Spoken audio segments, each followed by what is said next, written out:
In the previous class, we have seen about microwave tubes classification. In classification, we have seen O-type tubes and M-type tubes. Here, today we will go for Klystron Amplifier.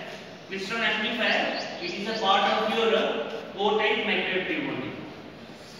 So in Klystron Amplifier, we are focusing on, say, two-cavity Klystron Amplifier.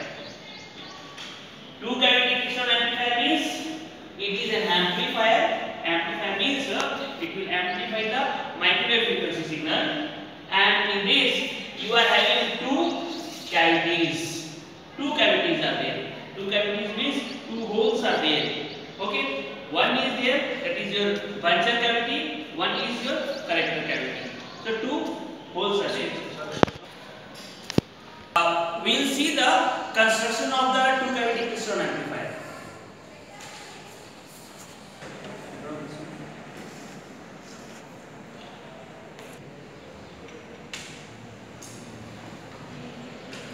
The construction of your two-cavity Klystron amplifier. Here you are having two cavities. These two are your two cavities. One is your buncher cavity, another one is your catcher cavity. The RF signal that is to be amplified is given to this input, and we are getting the amplified output from here. Amplified output. Okay. So you are having cathode, and here you are having the collector. Here we are giving a DC voltage. This is called your DC beam voltage. And this voltage is around 300 volts. Around 300 volts DC we used to give it here. Okay. So when we are giving the DC voltage, this DC voltage will provide energy to the electron beam. So from here the electron beam are emitted. From here the electron beam are emitted.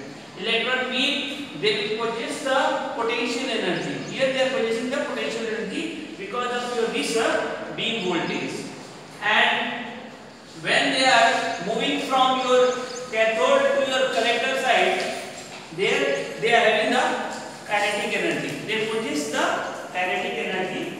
So when anything in motion, we say that they are having the kinetic energy. So whatever potential energy they are possessing, that is converted into your kinetic energy, and then the electrons are moving. So when they are coming here at gap A, when these electrons are coming at gap A, they are having interaction with these RF signals that are to be amplified. Okay, so there is interaction with the signal that is to be amplified with these electron beams. Okay, now here what is happening, that there will be bunch of electron. So electron means a number of electrons they are moving. A number of electrons they are moving. What we are doing, we are decelerating this electron, we are accelerating this electron, and this we are considering the reference electron. So all these three electrons they will reach at this point at a time. So all these electrons they will form a bunch. Similarly, here also you are having one more bunch. So you will have the bunch, this area, this is called the drift space. You will have the bunch in the drift space, and you will have one bunch per cycle. So here you are having the input signal. So per cycle only one bunch will be there. Okay. So you are having these bunches. So as these bunches are moving, they will induce current in the signal, the input signal. So because of that only, the input signal will be amplified, and that amplified signal will be collected at your output. Whatever the energy the electrons they are possessing, they will deliver the energy in your this area only, in drift space only, and they are collected at the collector. Okay, so this is the operation of your two-cavity Klystron amplifier. Whatever the operation that is going on here in we will see in another figure, that is called your applicate diagram. So in applicate diagram, what operation is going on here, that we will see. Okay. So whatever we have discussed now, this is just the detail from the construction point of view. Okay. Applicate diagram of your two cavity Klystron amplifier. Here we are considering as a reference view. You are having the RF signal that is to be amplified. So this is the signal that is to be amplified. Let us assume that we are having three electrons, namely X, Y, Z. X, Y, Z. These are three electrons that are emitted from the cathode. When these electrons are reaching at your gap, you see X is reaching early as compared to Y, followed by your Z. So Z is reaching last at your gap A. Okay. X is reaching early.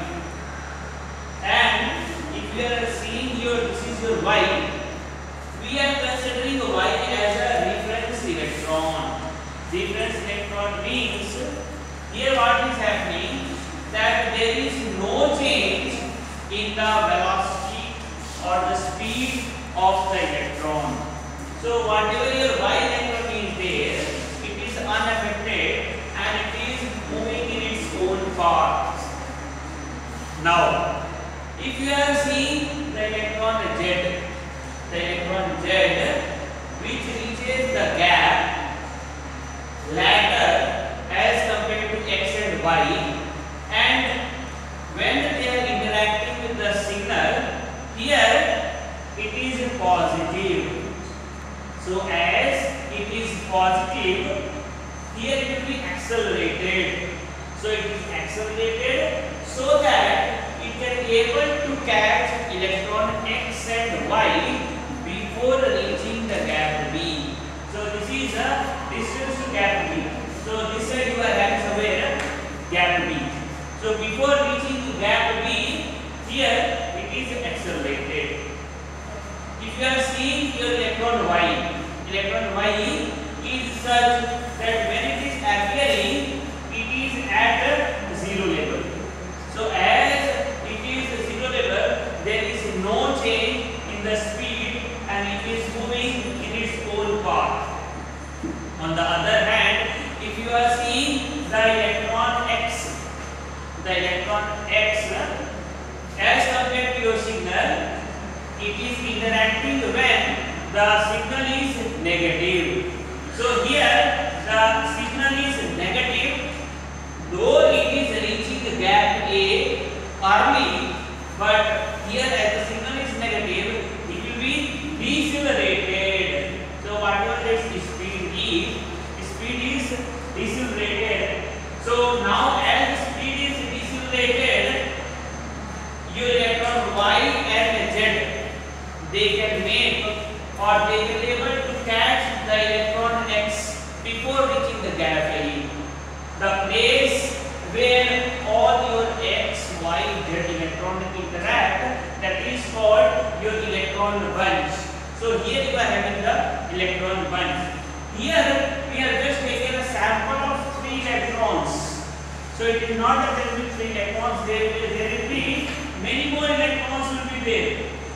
As the signal is moving from your negative to this complete positive, many more electrons will be there, and all the electrons will have the similar effect so that they can form one bunch there.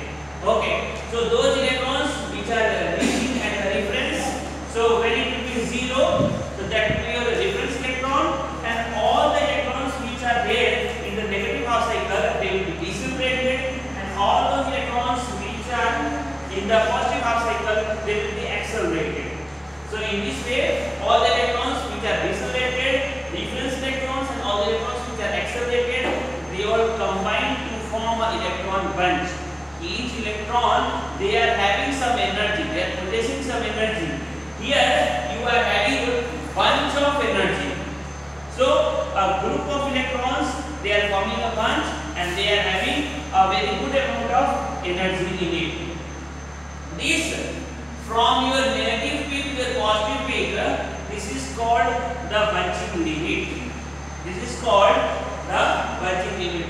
The bunching will take place in this area only. If you are seeing that you will have another bunch here, from this to this, here you will have another bunch.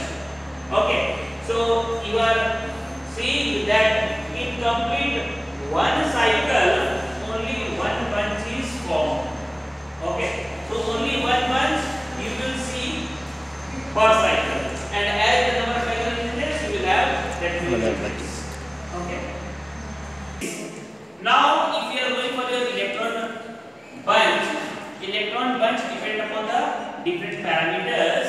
In that, first one is your say DC peak voltage.